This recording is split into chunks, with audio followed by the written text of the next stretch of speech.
Good morning and welcome to today's Transportation Thursday en route, the future of transit service.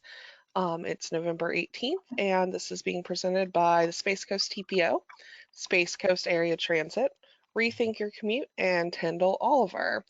So good morning, I'm Sarah Crom. I will be your moderator today. I am the Senior Transportation Planner with the Space Coast Transportation Planning Organization.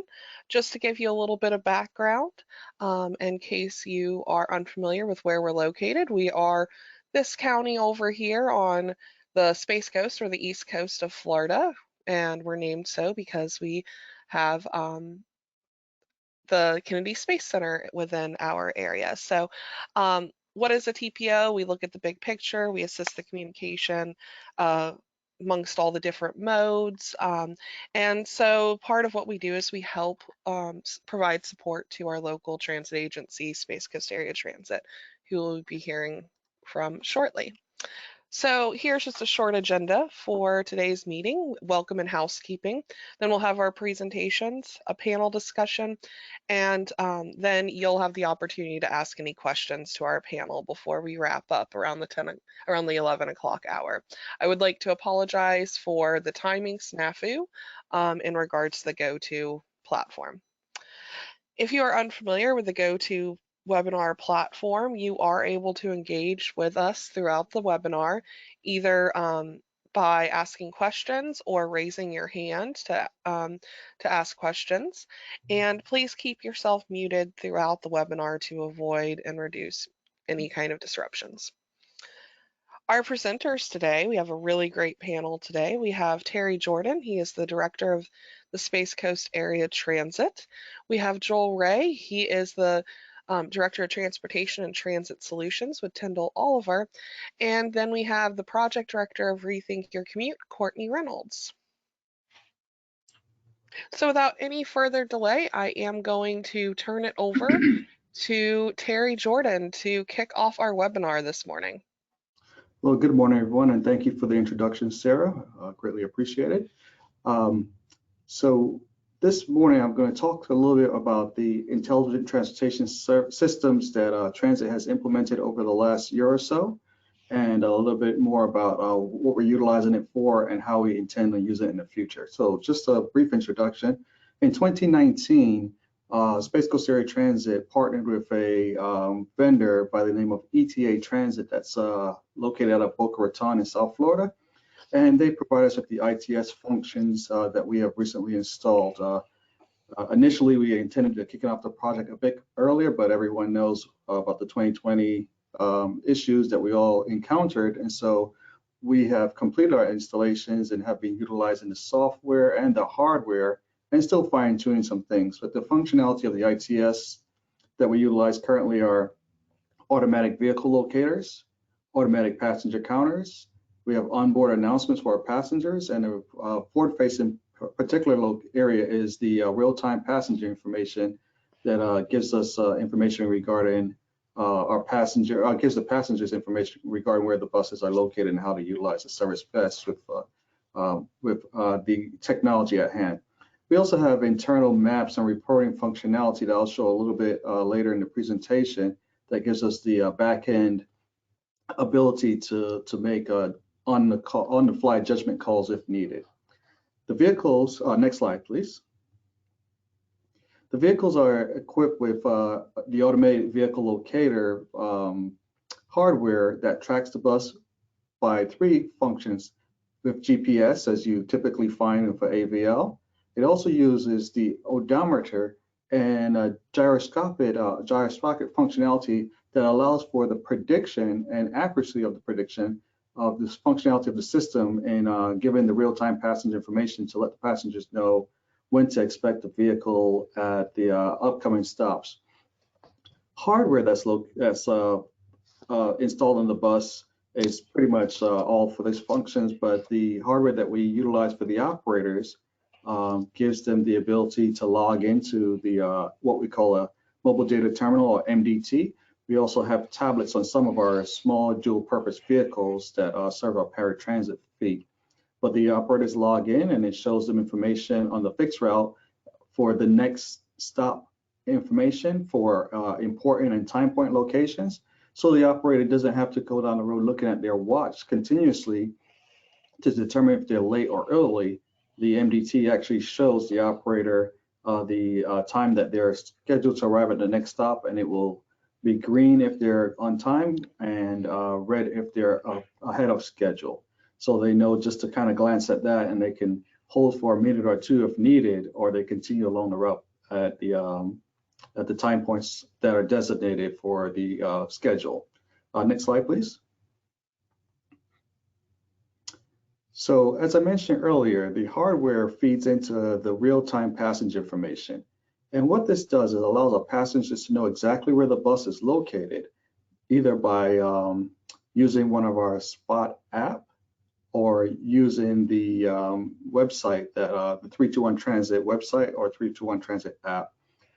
One of the benefits of this feature is that previously our passengers only could rely on a paper schedule and the expected time of arrival for the bus to the bus stop, which meant that if you were in your home or your job or wherever you are located, whether shopping or whatever the case may be, you would pretty much say the designated time that the bus is scheduled to arrive at a particular stop, or let's just say on the hour, and you know it took you 5 minutes to get to that bus stop, you would have to leave about maybe 10 minutes to, just in case the bus came by prior to you getting there. And when you did get out there, you would not have any clue if the bus had passed by or not.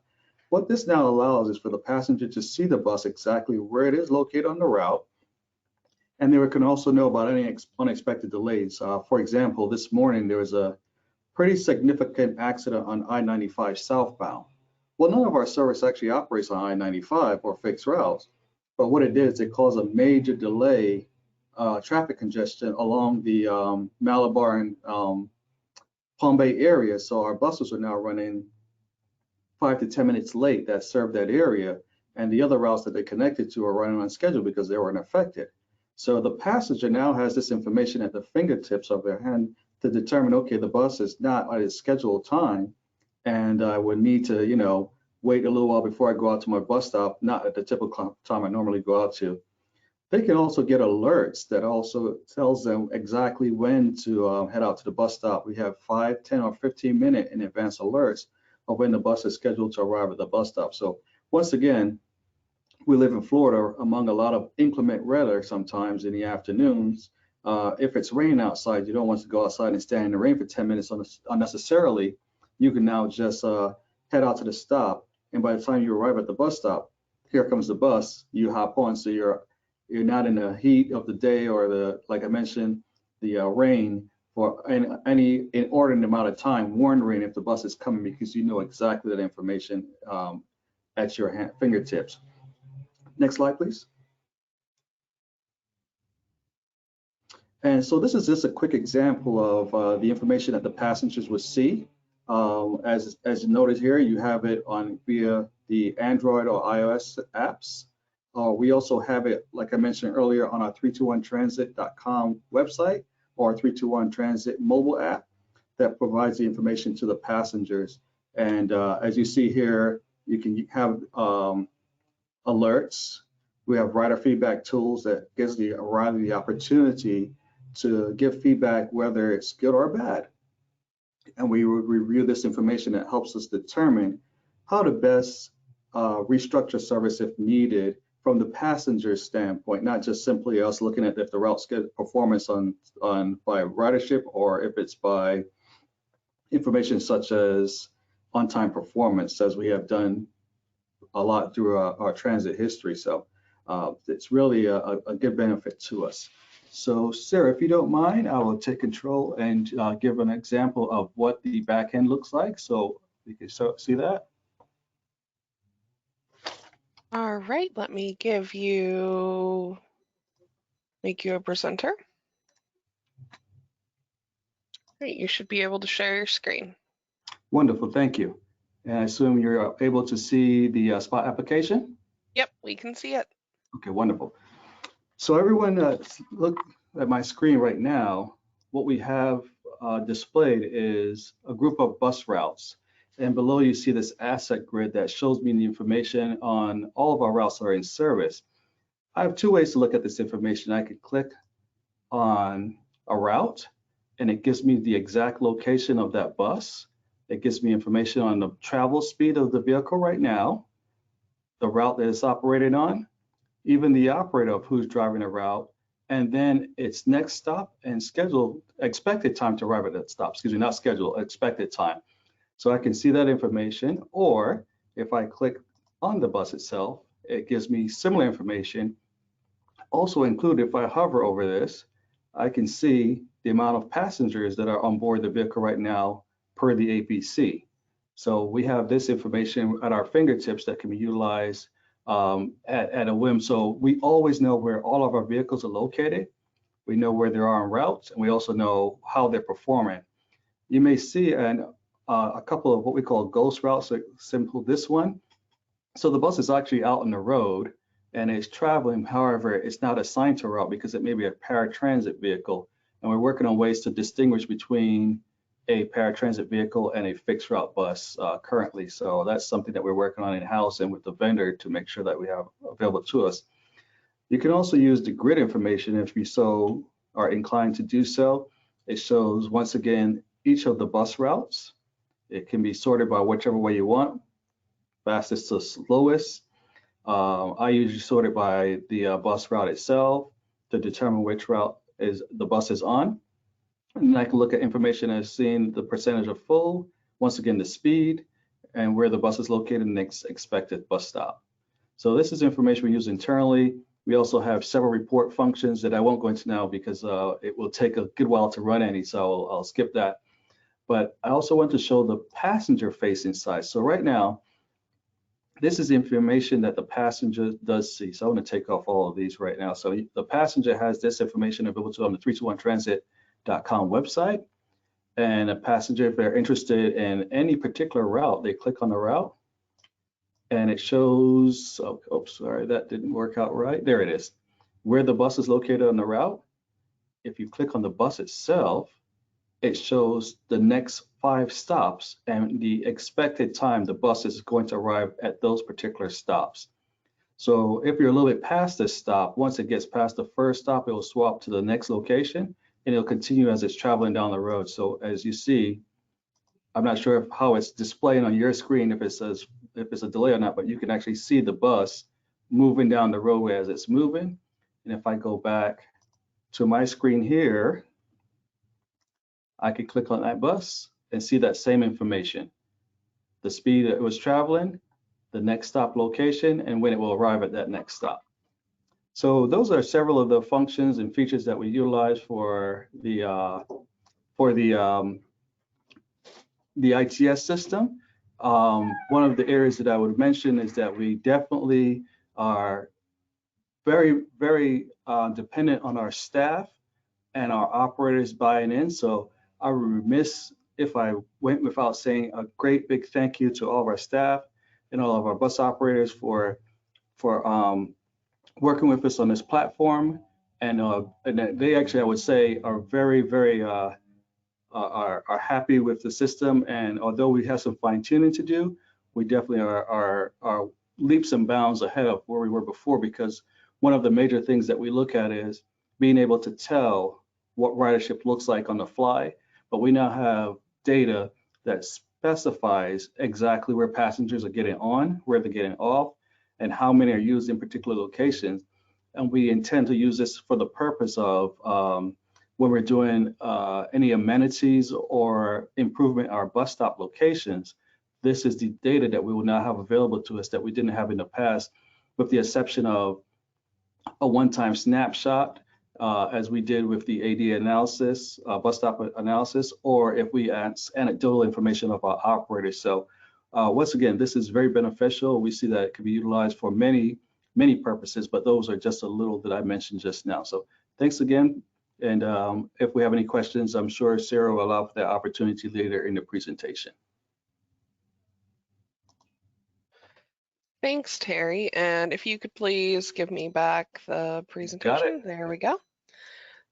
So next up, we have Joel Ray with, oh, Oh, Terry, one last thing.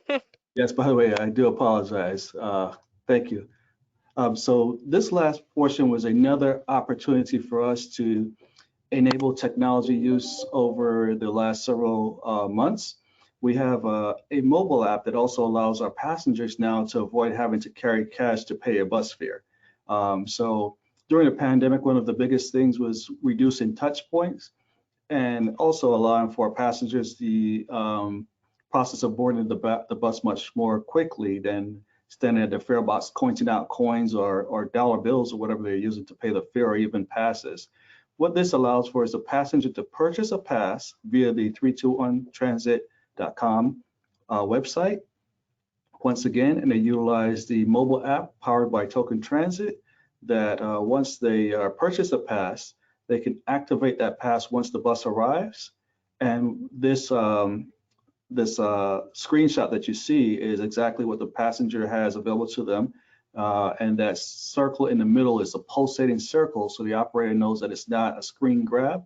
It also shows the current time, so the operator knows that it is not a video either, and that the operator now sees that this is a valid fare. The passenger simply shows this information as they board the vehicle. The operator punches in that it's a fare that's come on board, and the passenger sits down. So quick 3 to 5 second process for boarding reduces the amount of time that is spent. Like I mentioned, at the fare box trying to pay a fare for whatever reason. If it's a dollar bill that's wrinkled or whatever the case may be, we can now bypass that whole process and allow the passengers the expeditious time to get on the bus, sit down, which also reduces our amount of travel, our route travel time as well. So, well, once again, another great piece of technology that was implemented over the past year that we are very proud to be utilizing as well. Thank you, Sarah. Awesome. Thank you, Terry. So, Joel, I will hand it over to you. Great. Thanks, Sarah. Good morning, everyone. Appreciate being here with you all.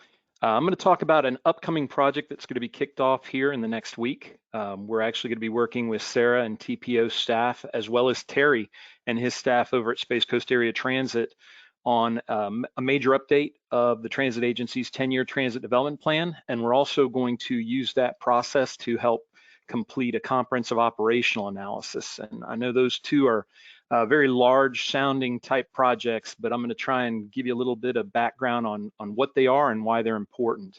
So if you don't mind, Sarah, going to the next slide and we'll get this thing kicked off. So you may be thinking to yourself, well, what exactly is a transit development plan? Well, because in transit we like using acronyms, I'm going to use quite a few throughout the presentation and I'll try and define those for you as we go, but we call it a TDP, Transit Development Plan, and it is a strategic plan for a transit agency. It does cover a 10-year window, and it's very investigative in purpose, at least initially. The TDP tries to look at the community, what's going on in that operating environment in which the transit agency, and in this case, it's Space Coast Area Transit, in which they operate. How's the community changing? How's it growing over time? It also looks at the transit agency itself to see how it's performing. It looks at the general public and riders to find out if they have any latent mobility needs that may be important to examine for potential solutions down the road. We look at all of this information then from this investigative side of the process, identify these needs, and then come up with strategies to meet them. And ultimately, those that fit into the revenue streams then are prioritized and phased into an implementation plan that's carried out over the next decade. Next slide. So the TDP is important for a couple of reasons. Obviously, as we just discussed, it does set that vision for transit in the community for the next decade. So in this case, the TDP major update is going to be important, critical, because it's going to guide how SCAT is going to evolve from now until 2032. A part of that that's very important is that reflection of the community's needs and making sure that we're hitting those mobility needs that are expressed both by riding public and those who would maybe use it for some of their trip purposes. Secondly, and also very importantly, at least to Terry and his staff, is that it is a Florida Department of Transportation requirement. They have what's called the Transit Block Grant Funding Program at the state, and transit agencies throughout the state must complete major updates of their TDPs every 5 years to be eligible for that funding program. It's very important revenue for the transit agencies. In the interim 4 years between major updates, the transit agencies are also supposed to complete annual progress reports that show how they're doing on the implementation of the major update. Every report is due September 1st of the year in which it's due. So for this major update, we are going to be submitting to the Florida Department of Transportation prior to or by September 1st, 2022. Next slide. So I mentioned about another project that's going to be going on concurrently with the TDP, and that is the Comprehensive Operational Analysis. Again, we give it an acronym, the COA. Makes it easier for us to converse with one another. The COA is a little bit different than the TDP. As you see here on this slide on the right, the TDP, as I mentioned, is a strategic plan. It's a holistic planning process, whereas the COA is more technical in nature. It is a snapshot in time analysis. So we look at basically how is service operating today? And it looks at the operations and the performance of the system in that window. It looks to see if there's ways where we can help improve the efficiency that the operations are provided with, as well as the effectiveness. A lot of times what we're trying to do is make sure that all of the resources are being utilized correctly and utilized well. And if there are any resources that maybe are not, then let's see about reallocating those.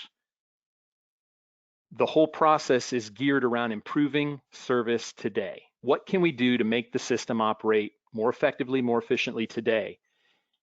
The benefit is when you tie that with the TDP, the solutions that we come up with to improve the service can wrap into those initial years of the TDP. Because again, as I told you, that's looking to improve service over time, that 10-year window. In this way, then, we can integrate the improvements from the COA into that larger strategic vision and make sure that it wraps into the rest of the recommendations for the 10-year period. Next slide. So these are the key elements of the TDP, and we've talked about a few of these. I'm going to go into a little more detail on a handful of these, just to give you a flavor for what is done. Let's go ahead and jump into it and talk about outreach a little bit. Next slide. So we have scoped out the COA and the TDP, and in the TDP portion, the COA typically does not involve public outreach because it is that technical snapshot in time analysis. However, COAs can certainly benefit from the process. That's another really good reason why the two are paired together. So the outreach for the TDP will certainly support and provide information for the COA as well. But what we're going to do are we're going to involve some stakeholders, do interviews with them. We're going to have some public workshops, discussion groups. We'll also have a website for the TDP and do social media outreach. But let me tell you a little bit about the surveys. Typically, you do an onboard survey to make sure we get the viewpoint of the riding public. We've already done that. Sarah and the TPO have been kind enough to advance that part of the project. An onboard survey was completed earlier this year. We had over 850 responses from riders, which actually exceeded the amount that was received at the last onboard that was done about 3-4 years ago. We're also going to be doing 2 public online surveys as a part of the TDP, but I want to let you know that there is an online survey currently going on.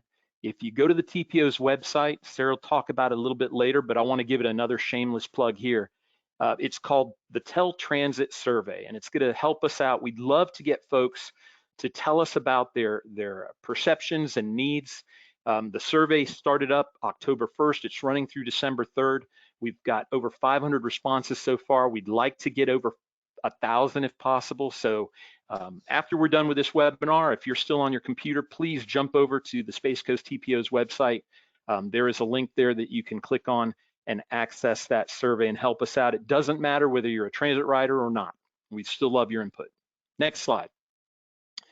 So in addition to public outreach, I mentioned we examine the operating environment in which SCAT operates, and that's that baseline conditions assessment where we look at demographics, we look at employment and population densities, where are major activity centers, where are major employers, where's the growth occurring, are there land use changes planned over the next decade, and how's the roadway network, where are congestion points, And then again, I mentioned about the existing service. We look at that, and with the COA, we're going to be doing an even more in-depth analysis of the SCAT services.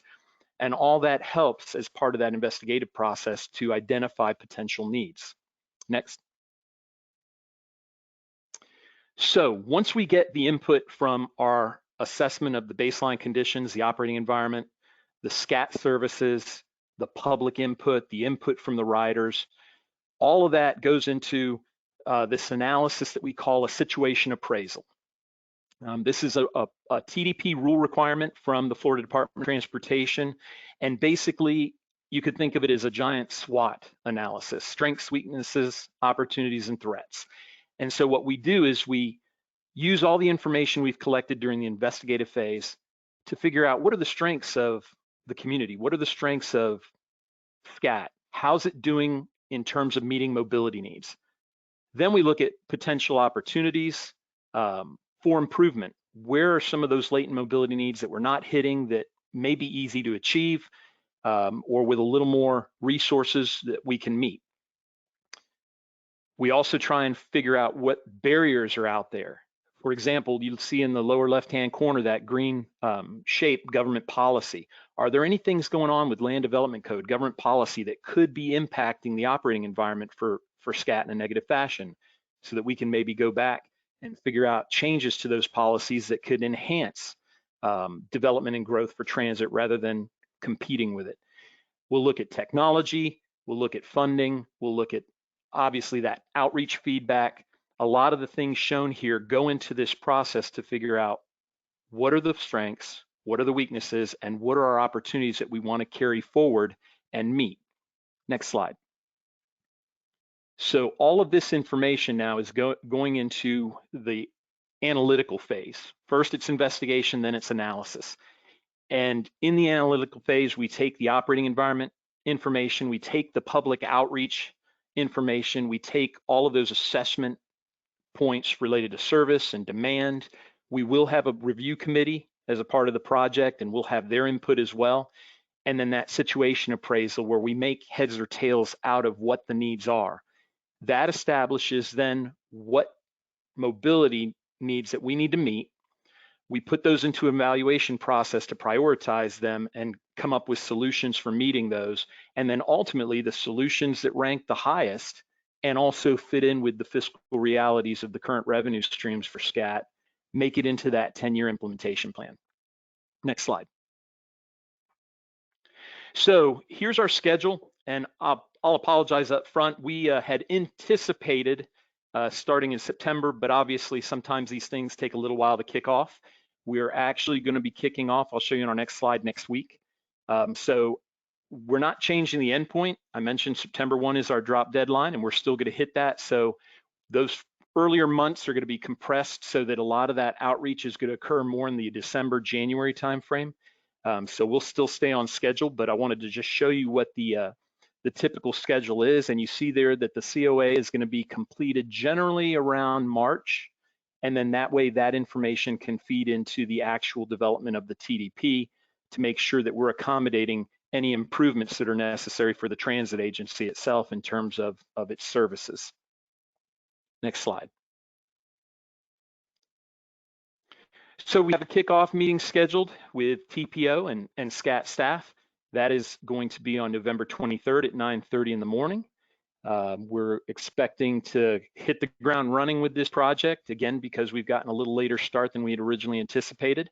And some of the things we're going to talk about are shown there at our kickoff meeting, but one of the major goals is we want to make sure that we establish up front what the most important goals and objectives for this process are, both for the TPO and for SCAT staff.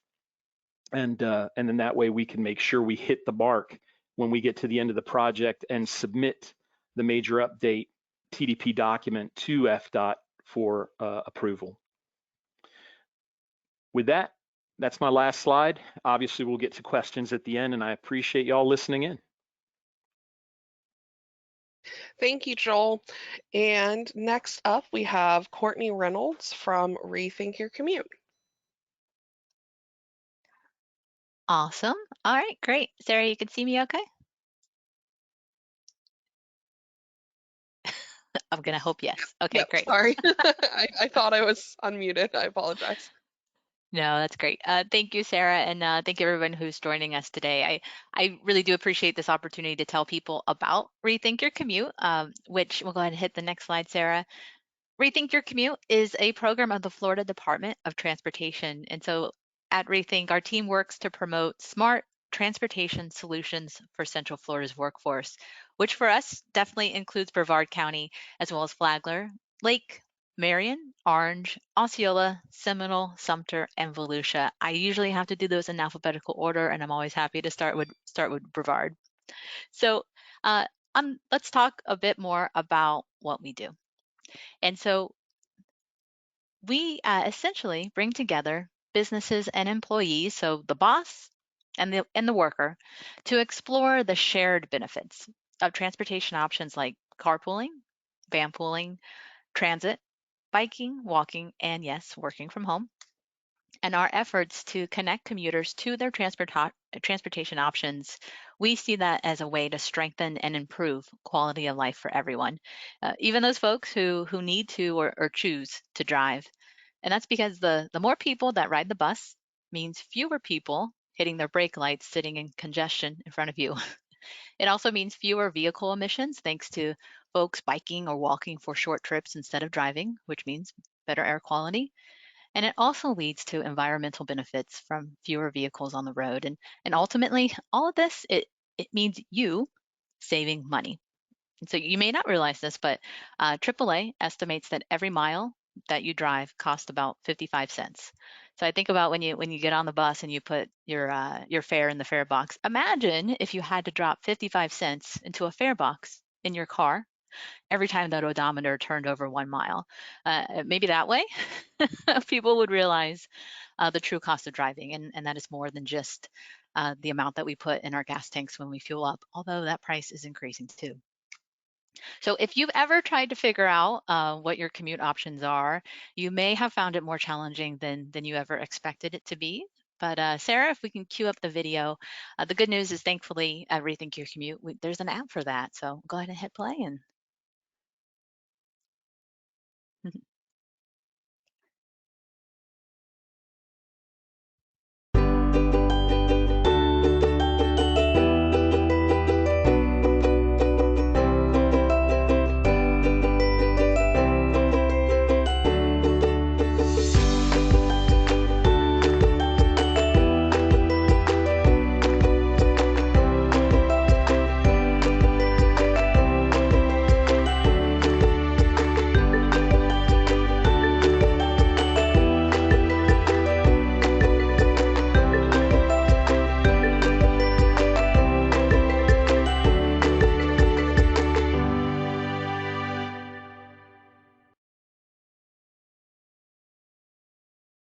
for that. And so you can search for Rethink Your Commute on the App Store or on Google Play, and it is a pretty intuitive way to plan your trip and see what your options are.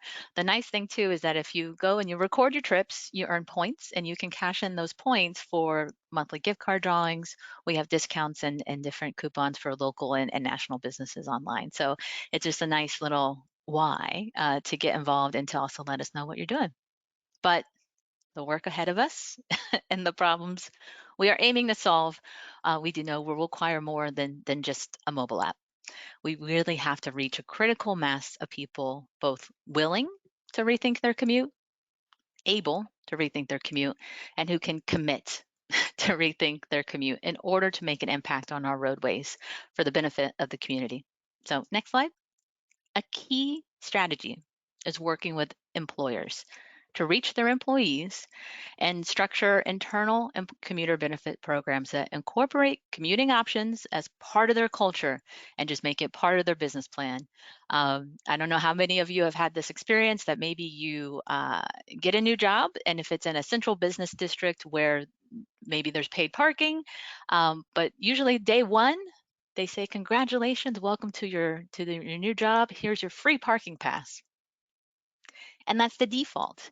And so what I would love to see is every company change the default to at least ask the question and provide information about the different options, and not just here's the parking pass, but here's the bus stop, here's the shower in case you bike to work, and all the different ways that you can make it clear that your company promotes transportation options. So a lot of different reasons for employers to get involved. In this list, this is just my top 10 reasons for really embracing a commuter benefits program, because it just makes business sense. And whether you're looking for ways to attract and retain great talent, maybe you're interested in taking your employee wellness program to the next level. Or maybe you just want to distinguish your company from the competition by going further with your sustainability program. And many times I found that companies, they're made up of people, and people want to do the right thing, especially for their team members. And making smart decisions about transportation choices, that's a big part of that. So we've heard today about Space Coast Area Transit, and I'm going to bet everyone viewing this today has seen one of the 30, 40-foot big buses out on our roadways. So we know that's a commute option because it's pretty visible. We see it every day, maybe not the bus, but maybe the bus stop.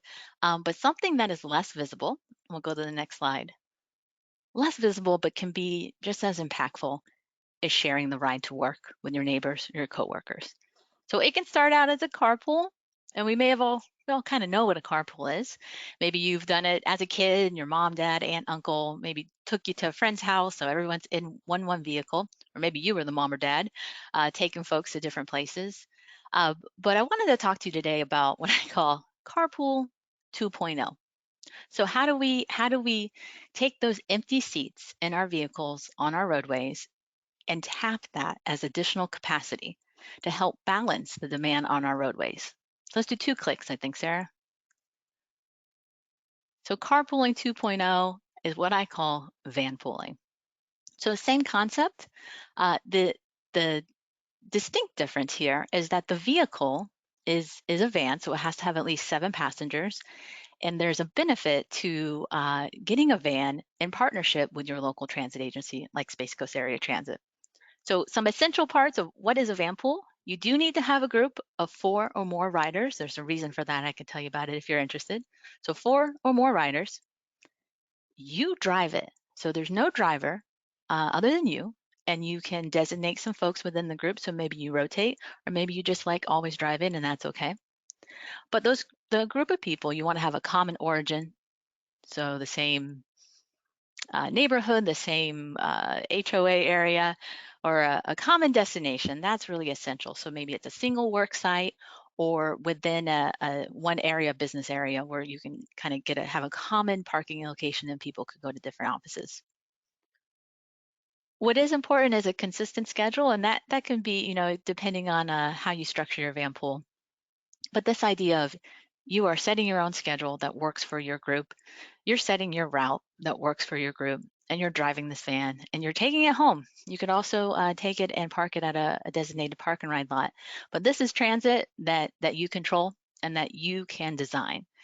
Now, how it makes financial sense for the group is for those folks who are traveling 20 or more miles each way to work.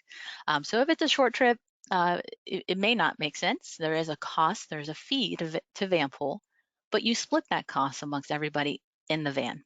You get a great vehicle. That monthly fee includes maintenance, insurance, roadside assistance, and you split it. You split it at least 4 ways. 5, 6, 7, 8. They go up to 10, 12, and 15 passenger vans. So next slide. So here's what I know. When it works, it really works. A great example is the VA Healthcare Center system in Central Florida. So we have a large VA clinic there in Viera, as well as one at Daytona Beach and Volusia County and Orlando, Orange County area, and they have smaller sites throughout Central Florida. And so these locations, they're served by local transit, but what we see and what we know is that employees travel many miles to get to those work sites. These are good jobs. These are federal jobs or federal benefits. And so prior to March 2020, there was approximately 90 van pools on the road between the VA healthcare system, so between Viera, Orlando, Daytona, and a couple other sites. So 90 van pools, 10 seats a van, we'll just have an average. That's 900 people. So think of how many cars that would have been if they were not in those vans sharing the ride to work. And they have a impressive percentage of their overall employees who are not driving alone to work and taking advantage of their commuter benefits program. Next slide. So what is a commuter benefits program? The good news is there is a section of the IRS tax code. I won't go into taxes because I'll lose everyone, but qualified transportation fringe benefits where employers can allow their employees to set aside their own money pre-tax to pay for a Vanpool or transit pass. The great thing, remember I mentioned those, the VA job's a great job. I'll say most, not all, most federal employees do have access to an additional monthly Vanpool or transit pass subsidy. So in current year, it's $270 a month.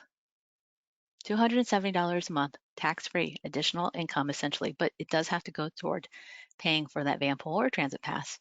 Won't cost that much, but, and then typically each year it does increase a bit. So in 2022, it'll go up to $280. Next slide. So the big thing here, kind of the final thoughts to leave you on is getting started. You got to find the people. And maybe that starts by you talking to folks in the break room if you are coming back to work, or as you discuss coming back to work, posting, hey, I'm interested in this on your intranet, kind of internal communication systems. We can also help. rethinkyourcommute.com/join. You can let us know where you're coming from, where you're going to, and you will actually see right within the system other commuters that you can connect with. And if you do match with an existing Vanpool, you'll see that as an option, and you'll be able to connect to the right resources to get more info on that van. If you get your group together and you're going a super long ride and everyone's committed, let's get you a van. We're going to work with Space Coast Area Transit in partnership with Commute with Enterprise, who helps manage the program, to get the van set up for you. Keys to a new vehicle. And another key point is identifying a meetup point. And FDOT, we do have a number of park and ride lots where you can park your car, your personal car, meet up all of that point. You don't have to worry about being towed during the day.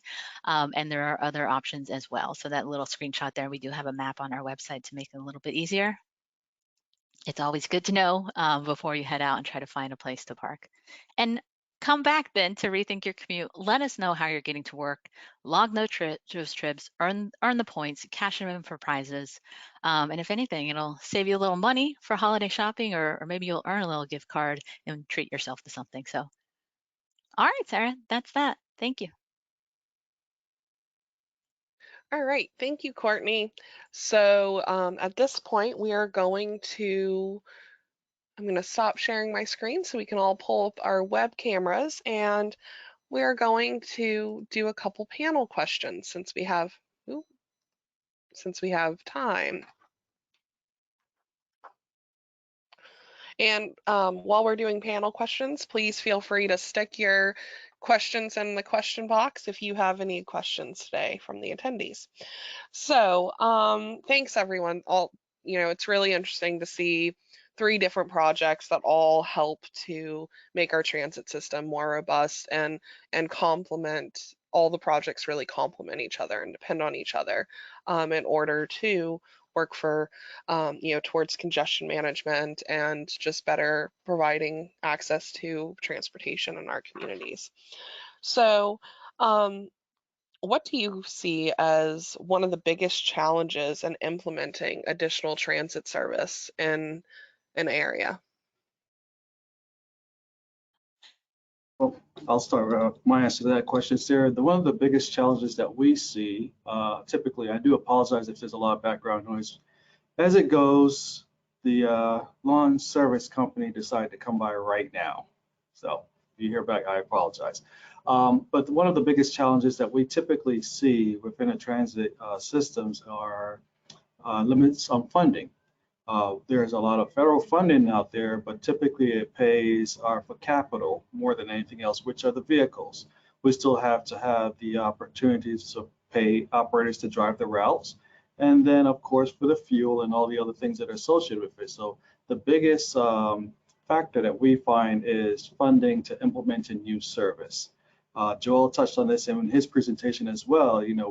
We can look at all the best areas to put service in the COA or the TDP, but the limiting factor in a lot of cases is the money that it takes to implement that service. I Awesome. just Thank want to you, Terry. drive a point home there. Like, Terry, you can buy the buses, but you can't pay people to drive the buses. And it just isn't, it blows my mind every time. And exactly that, one thing we're experiencing now, as with any other industry, especially transit and industries that require CDLs, is the operator shortage. And a part of that is, the younger generation doesn't necessarily see this as one of the career paths that they take, but also salaries is a big restrictive factor of why people don't see the need to get into this industry because, as I mentioned, we need to be able to pay individuals to do this, and having the salary that is appealing is also a limiting factor as well. I was going to bring up the shortage, Terry, because the pandemic has certainly exacerbated that. And I know a lot of transit agencies around the country are struggling to keep service on the road simply because of that. I will mention FDOT.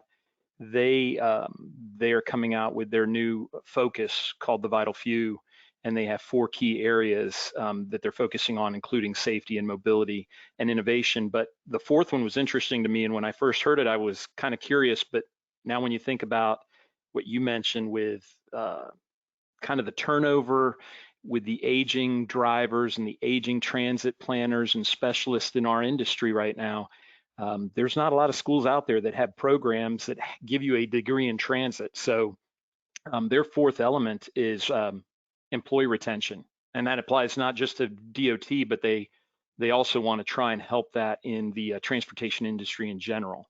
And so that's something that we need to think about. And then to go with the funding, I think stakeholder buy-in is critical to getting extra services on the road as well. And a lot of times that's tied to funding. A lot of times it's also tied to just misperception about transit, especially if folks think it's just a social service, they may not be willing to invest in it as a true mobility option. So those are just some of my thoughts on that topic. Awesome. Those are all great responses and very insightful. And I kind of feel like that leads into another one of our panel questions. So expanding upon, discussion of the vital few with innovation, what Terry was discussing with the current technologies, and also I'm even thinking, how this could potentially help with the worker shortage is what are some of the new up and coming technologies that we may expect to see in the future of transit that could help with all of these problems. I I will feel talk like, about, I'm sorry, Courtney, go ahead. And I was just going to capitalize on something that Terry started presenting and expand on it, but go ahead. no, I was going to give, credit to Terry and Yeah. Space Coast Area Transit and what we saw today. I mean, that's a great example. So Joel, It's a please. great start. And Terry's got kind of hit the nail on the head when he showed that picture in the video with the phone. Whether we like it or not, we're all really hitched to that little box of electronics in our hand, and for whatever purpose, it has become kind of this life line for us for everything we do. So transit needs to monopolize on that, and not just have it where you can pay your fares on it, but have it, as Terry was showing with the 321, allow people to know when that next bus is coming, provide other information about the other services. Uber and Lyft have the right idea with mobility on demand. People can now access a curb-to-curb trip immediately on their phone and schedule it. Not like paratransit where you have to schedule 24 hours in advance. You schedule it and you typically get a trip within 15 to 20 minutes at your location. Transit is starting to do that with mobility on demand applications, whether it's in addition to the fixed route service or to replace fixed route service that maybe isn't meeting the needs because it's just unproductive given the area that it's serving because of low density. So we see that technology coming along real quickly. It's out there today, and a lot more transit agencies are starting to look into it. And then as we get down into the future, looking at alternative propulsion technologies for the vehicles, people are starting to look more into electric vehicles. And then also autonomy, the driverless. technologies. Transit, we mentioned about keeping the drivers in the seat and having, the money to pay people to drive the bus. That's about 70% of your operating cost is the person behind the wheel. So if we can maybe do something with some of the services and make them autonomous where we're not having to pay for that portion of the operating costs, that might help with some of the funding conundrum as well. And Sarah, I have kind of a, a complementary way that technology can help, because I think about how do we retain our current riders or get them back? During this past year and a half, folks who still needed to get to their job for essential work or just travel and sanity and get out of the house, we did retain some riders, and Space Coast Area Transit is doing great rebounding, especially compared to other agencies in Florida and throughout the nation. But aside from that, what I often find is that if you talk to people who are on the bus and they're going to work, they're going to college to get that degree, and you ask, well, what are you saving up for? And they're saving up for a car. Like, by and large, that's a response. So we're kind of cycling out our passengers, and like if any other company knew that they were just prepping people to be able to leave them, we kind of figure out how to get smarter about that. So one element of technology that I think can help with that is an idea around fare capping.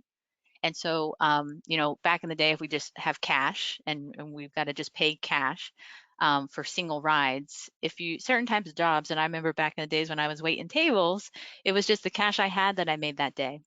And whereas a monthly pass would make financial sense because it's cheaper overall, I didn't have that chunk of money up front to pay for the pass that would make sense. So I actually ended up paying more throughout the month because I didn't have the money up front. But the cool thing that I liked about mobile fare payment and just bringing it online and sort of that account-based system is, what if we set it up where, okay, I only have $2 a day, here. But once I ride the bus to a certain frequency and I essentially pay the amount of a monthly pass, then I ride the rest of the month for that fee. So I think that's another way of, how do we use technology to make it better for our customer and just really double down on the value. Courtney, actually, that's a great concept. And I will tell you that some of the latest mobility fare payment options, like Palm Tran just introduced the Paradise Pass this past week. And it actually has fare capping technology built into it so that if somebody pays, once they get to a certain point, it caps it, whether it's at a daily pass, a week pass, or a monthly pass.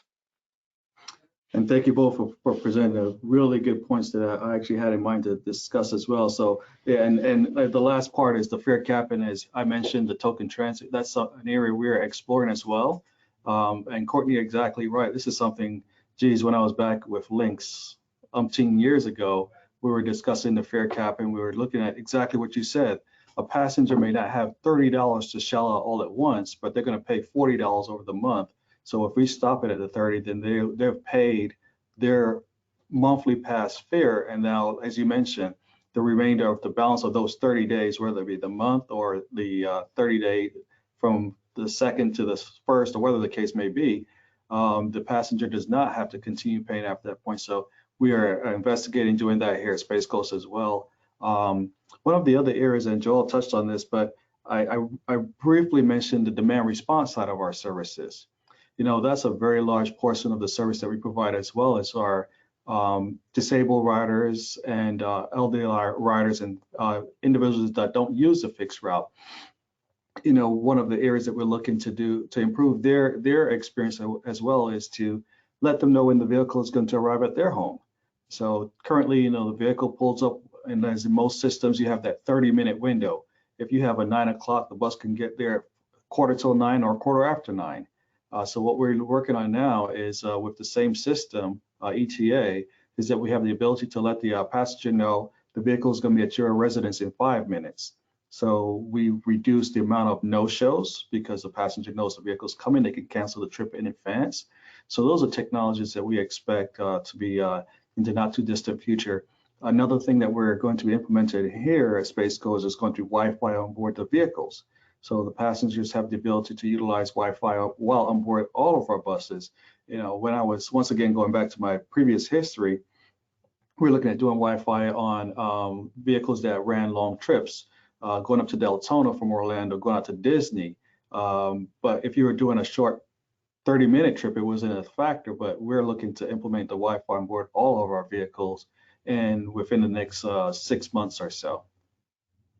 And Joel, you made a really good point. The technologies that allow for our passengers to do ride-sharing services is something that also we will very likely look to embrace down the road as well.